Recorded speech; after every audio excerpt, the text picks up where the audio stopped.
it.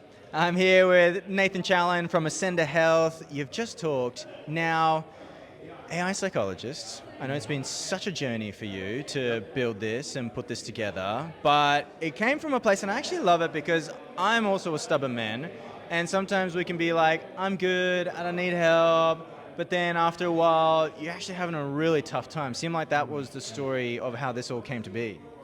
Yeah, pretty dramatic in that it was actually a near fatal heart attack that brought this about. So you could say I was kind of in denial and just leaning into stress because I just was having like no physiological response to stress, and that meant that I just kept on leaning into it more and more and more, and that. But when you have something like a life-changing event, that's when you put your body under the microscope and try to figure out where that problem stemmed from. Yeah, well, it's been, I know, an extensive journey for you to obviously make this product as good as it can be because you want to really help for those people that need it. But I loved it because 9 to 5, that's usual, right? The clinics are open 9 to 5, but people need help beyond those times, and it's starting to show what you showed us today, that that's where a lot of people are accessing it, or people are starting to use it in those times. Yeah, so the typical situation is that what we found in research is that imagine a bus stop with a partner. When does that happen? Friday night, Saturday morning, that's when people are reaching out to the clinics. And then the other side of it is often late at night. So we're talking 9 p.m., 11 p.m. is when most psychologists or the practices receive that intake, but nobody's there to service those calls.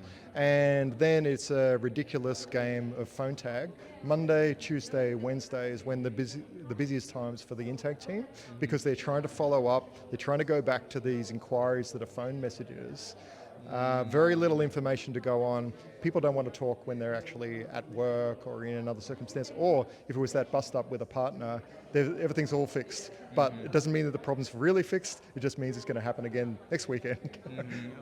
Oh man, 100%. But like the human being and the human psychologists are obviously part of it, but there's more going on than the demand can meet. So what is currently, I guess, a milestone or something you are working through at the moment? Yeah, so we have built a lot of MVPs through the accelerator. MVPs are amazing for getting immediate feedback and understanding of the problem. Basically different versions of things, different ways of approaching it. But when you keep seeing the same limitations come up every single time when you're having those conversations, that's when you need to build the commercial product. And that's what we've been doing ever since the accelerator ended. Locked myself away in a cave, and we've been building. 3 AI agents running constantly, building. And now we're just slicing off each of those little sections and taking them out to our co-design partners and getting the feedback on the real build.